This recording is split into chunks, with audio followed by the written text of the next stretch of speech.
নমস্কার বন্ধুরা, আজ আমি ঠাকুর রামকৃষ্ণ পরমহংসদেবের জন্মবৃত্তান্ত তুলে ধরব। শ্রী রামকৃষ্ণের পিতা ক্ষুদিরাম চট্টোপাধ্যায় নিষ্ঠাবান ব্রাহ্মণ ছিলেন।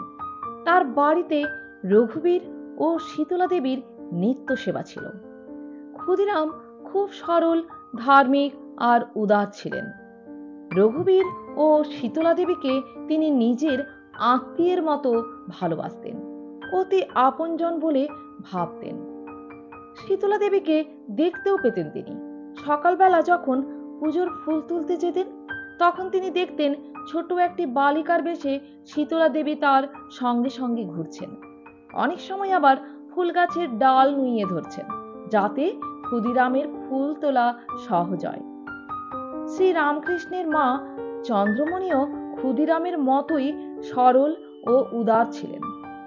তিনিও ব্রহ্মা, লক্ষ্মী দেবী প্রভৃতি অনেক দেবতাকে দেখেছেন, তাদের সঙ্গে কথাও বলেছেন। যারা সরল, উদার, ধার্মিক, তাদের ঘরে ভগবান আসেন। ভগবানকে দেখা যায়, তার সঙ্গে কথা বলা যায়। যারা খুব সরল, উদার, যারা ভগবানকে খুব ভালোবাসেন, ভগবান তাদের দেখা দেন রাম রূপে, কৃষ্ণ রূপে, কালী রূপে, শীতলা দেবী রূপে। যে যেভাবে তাকে ডাকে, যে যেভাবে তাকে দেখতে চায়, ভগবান তাকে সেই রূপেই দেখা দেন। ক্ষুদিরামের বাড়ি ছিল পশ্চিমবঙ্গের হুগলি জেলার দেরে গ্রামে। সেখানেই তিনি ছেলেবেলা থেকে প্রায় 40 বছর বাস করছেন। পত্নী চন্দ্রা দেবী, পুত্র রামকুমার ও কন্যা কাত্যায়নীকে নিয়ে ঠাকুর সেবা নিয়ে সেখানে বেশ আনন্দেই তার দিন কাটছিল। দেরে গ্রামে তার অবস্থাও খুব ভালো ছিল। 150 বিঘে জমি, পুকুর, বাড়ি সব ছিল। তাদের প্রতিষ্ঠা করা শিব মন্দির ও পুকুর এখনো আছে। পুকুরটির নাম চাটুজ্জে পুকুর। ওখানকার জমিদারের নাম ছিল রামানন্দ রায়। পাশের গ্রাম সাতবেড়েতে তিনি থাকতেন। তিনি একবার ক্ষুদিরামকে একটা মিথ্যে সাক্ষী দিতে বললেন, কিন্তু তা কখনো হয়? ক্ষুদিরাম যে ভুলেও মিথ্যা কথা বলেন না। তিনি জানেন ভগবান সত্য খুব ভালোবাসেন। যার সত্যে আঁট আছে, সে তো ভগবানের কোলে বসে আছে। ক্ষুদিরাম মিছে কথা বলতে রাজি না হয় জমিদার তাকে ভয় দেখালেন। বললেন, তাহলে তোমার সব কেড়ে নিয়ে গ্রাম থেকে তাড়িয়ে দেব। ক্ষুদিরাম তাতেও ভয় পেলেন না। সত্য রক্ষার জন্য সব দুঃখ তিনি সইতে পারবেন, কিন্তু মিছে কথা বলে ভগবানের কাছ থেকে দূরে সরে যেতে পারবেন না। জীবনের উদ্দেশ্যই তো ভগবান লাভ। জমিদার তখন ক্ষুদিরামের নামে মিথ্যে মামলা এনে তার সব কেড়ে নিলেন, জমি, বাগান, বসতবাটি সব। পিতৃপুরুষের ভিটে ছেড়ে, ঘর বাড়ি, বিষয় সম্পত্তি সব ছেড়ে দেরে গ্রাম থেকে চিরদিনের জন্য চলে যেতে হবে। কোথায় যাবেন? গৃহদেবতাকে, স্ত্রী, পুত্র, কন্যাকে কোথায় রাখবেন, কিভাবে খাবেন, কিছুই ঠিক নেই। তবে মনের জোর আছে, রঘুবীর যা করবেন তাই হবে। তা রঘুবীরের কৃপায় ব্যবস্থা একটা হলো। দেরে গ্রাম থেকে মাইল দূর পূবে কামারপুকুর গ্রাম, হুগলি জেলাতেই। সেখানে সুফলাল গোস্বামী নামে ক্ষুদিরামের এক বন্ধু ছিলেন। তিনি খবর পেয়ে ক্ষুদিরামকে নিজের বাড়িতে এনে রাখলেন। বাড়ির কয়েকটি চালাঘর তাকে ছেড়ে দিলেন, আর দিলেন 1 বিঘে 10 ছটাক ধান জমি। কামারপুকুরে এসে ক্ষুদিরামকে প্রথম দিকে খুব কষ্টে দিন কাটাতে হয়েছে। তা সত্ত্বেও ক্ষুদিরামের মনে কোনো দুঃখ নেই। আগের মতোই ভগবানের চিন্তায় মহা আনন্দে দিন কাটাতেন। জমি থেকে ধান ওঠা শুরু হলে দারিদ্র একটু কমলো। ওই বিঘাখানেক জমিতে এত ধান ফলতে লাগলো যে তাতে সারা বছর চলে যেত। অতিথি সেবার মতো কিছু বাড়তিও হতো। বছর 3-4 পর থেকে ক্ষুদিরামের এক ভাগ্নে মাসে 15 টাকা করে সাহায্য তাকে পাঠাতে লাগলেন। এতে সংসারের দারিদ্র আরো কমলো। মোটা ভাত কাপড়ের অভাব আর রইল না। কামারপুকুরে আসার পর চন্দ্রাদেবীর আরেকটি ছেলে হয়। রামেশ্বর তীর্থ দর্শনের পর ছেলেকে পেয়েছেন বলে ক্ষুদিরাম তার নাম রাখলেন রামেশ্বর। কামারপুকুরে আসার পর প্রায় 20 বছর হয়ে গিয়েছে। ক্ষুদিরামের বড় ছেলে রামকুমার ততদিনে সংস্কৃত শিখে স্মৃতির পণ্ডিত হয়েছে, কিছু কিছু রোজগারও করছেন। ক্ষুদিরাম নিশ্চিন্ত হয়ে আরেকবার তীর্থ করতে বেরোলেন। আগের বারে রামেশ্বর গিয়েছিলেন, এবার গেলেন গয়ায়। সেখানে অদ্ভুত এক স্বপ্ন দেখলেন গয়ার মন্দিরে গদাধর রূপে ভগবান তাকে দেখা দিয়ে বলছেন, আমি তোমার ঘরে যাব, তোমার ছেলে হয়ে যাব। ভগবান সন্তান হয়ে ঘরে আসবেন, ভক্তের কাছে কত বড় সৌভাগ্যের বিষয়। কজনের আর এই মহা সৌভাগ্য হয়েছে আজ পর্যন্ত। কিন্তু ক্ষুদিরাম ভগবানকে খুব ভালোবাসতেন, তো তাই নিজের সৌভাগ্যের কথা ভাবলেনই না। ভগবানের কষ্ট হবে এই কথাটাই বড় হলো তার কাছে। তাই বললেন, আমার ঘরে এলে তোমার যে কষ্ট হবে ঠাকুর, আমি যে গরিব, তোমাকে ভালোভাবে খাওয়াতে পরাতে পারবো না। নারায়ণ কিন্তু হেসে বললেন, আমি যাব তোমার ছেলে হয়ে, তুমি যা খাওয়াবে, যেমন রাখবে, তাতেই আমি খুশি থাকবো। আনন্দে ক্ষুদিরামের চোখে জল এলো। পরমানন্দে বিভোর হয়ে ক্ষুদিরাম দেশে ফেরার পথ ধরলেন। এদিকে কামারপুকুরে চন্দ্রাদেবীরও এক অদ্ভুত দর্শন হলো। বাড়ির কাছেই যোগীদের শিব মন্দির। চন্দ্রাদেবী সেখানে একদিন দাঁড়িয়ে আছেন, হঠাৎ দেখেন শিবের গা থেকে জ্যোতি বেরোচ্ছে। সেই জ্যোতিতে সারা মন্দির ভরে গেল।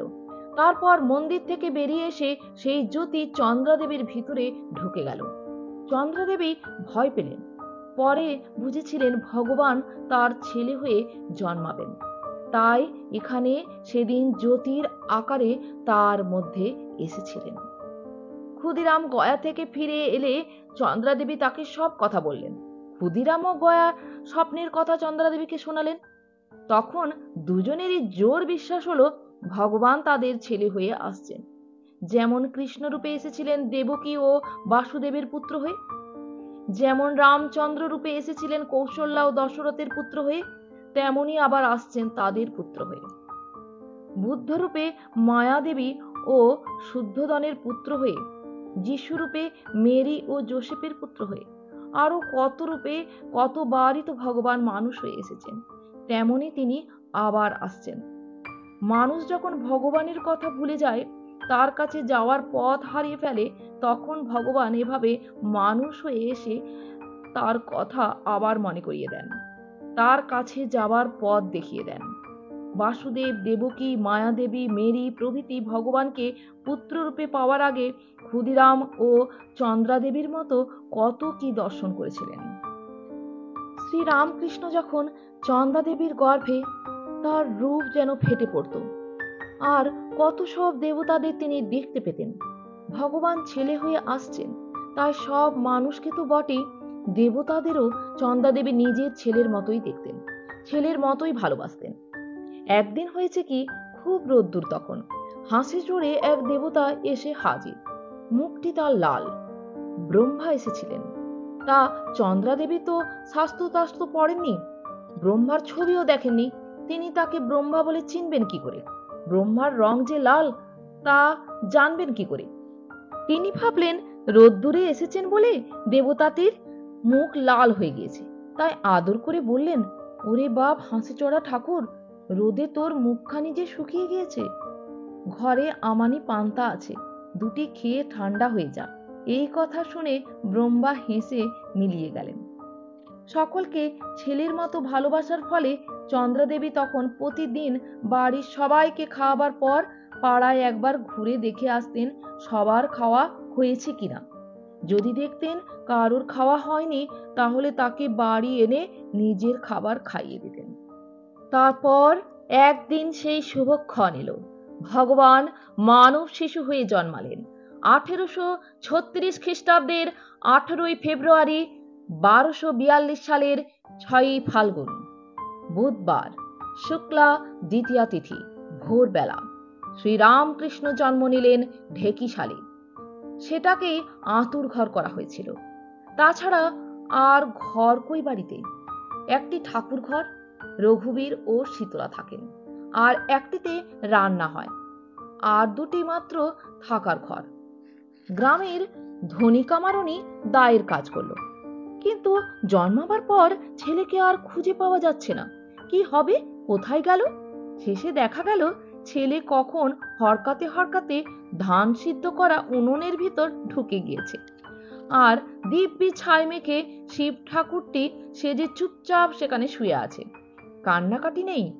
ধনী তাড়াতাড়ি সেখান থেকে তাকে বের করে তার গা পরিষ্কার করে দিল। কি সুন্দর ছেলে, আর কত বড়, 6 মাসের ছেলের মতো। একবার দেখলে চোখ আর ফেরানো যায় না। কামারপুকুরের পূর্ণ কুটির আনন্দে ভরে উঠল।